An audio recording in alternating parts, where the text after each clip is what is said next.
సరిహద్దుల్లో పాక్ సైన్యం రెచ్చిపోతుంది. ఎల్ఓసి దగ్గర పాకిస్తాన్ సైన్యం కాల్పులకు తెగబడుతోంది. కాల్పుల్లో 15 మంది పౌరులు మృతి చెందారు.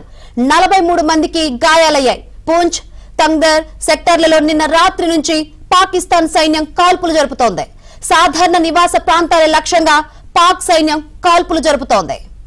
సరిహద్దుల్లో పాక్ సైన్యం రెచ్చిపోతుంది. మరిన్ని వివరాలు అందించేందుకు మా ఢిల్లీ ప్రతినిధి సతీష్ లైవ్ ద్వారా సిద్ధంగా ఉన్నారు.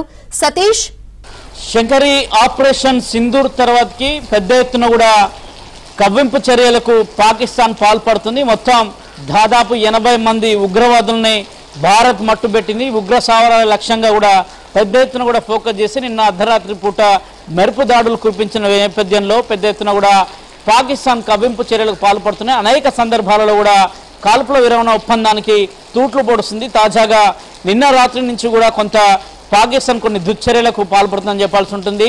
పూంచ్ కావచ్చు, రాజౌరి సెక్టర్ కావచ్చు, అదేవిధంగా ఇతర ప్రాంతాల్లో దాదాపు నిన్న అర్ధరాత్రి నుంచి కూడా కాల్పుల విరమణ ఒప్పందాన్ని ఉల్లంఘిస్తూనే పౌరుల లక్ష్యంగా కూడా టార్గెట్గా కూడా కాల్పులు జరుపుతున్నారు. ప్రధానంగా పెద్ద ఎత్తున కూడా షెల్స్ను ఉపయోగించి అనేక నివాసాలపైన వరుసగా పాక్ ఆక్రమిత కాశ్మీర్ నుంచి కూడా దాడులు నిర్వహిస్తున్న నేపథ్యం.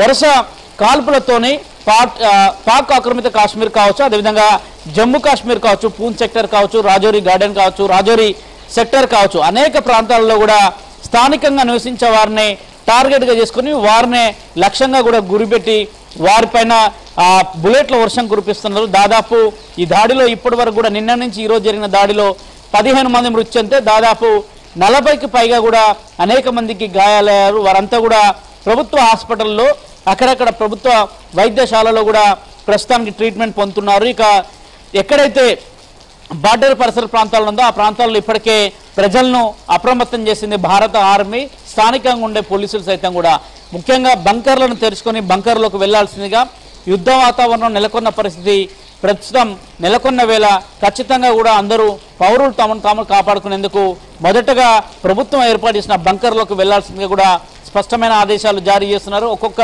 బంకర్కి సంబంధించి ఇప్పటికే అనేక ఏర్పాట్లైనాయి. దాదాపు గతంలో కూడా ఇలాంటి యుద్ధ వాతావరణం నెలకొంటే కూడా నాటి సందర్భంలో బంకర్లను ఏర్పాటు చేశారు. ఆ బంకర్లోనే నివాసం ఉంటూ సేద తీరుతున్నారు. కానీ ప్రస్తుత తాజా పరిణామాల నేపథ్యంలో అనేక పాక్ నుంచి కావచ్చు, ప్రధానంగా పాక్ ఆర్మీ కావచ్చు, కావాలనే కొన్ని కవ్వింపు చర్యలకు పాల్పడుతుంది. ప్రధానంగా అందులో భాగంగానే పౌరుల లక్ష్యంగా కూడా దాడులు జరుగుతున్న సందర్భాలను కూడా చూస్తాం. నిన్న రాత్రి నుంచి కూడా ఎడతెరపు లేకుండా బుల్లెట్ల వర్షాన్ని కురిపిస్తున్నారని చెప్పాల్సి ఉంటుంది. ఈ ప్రమాదంలో దాదాపు 15 మంది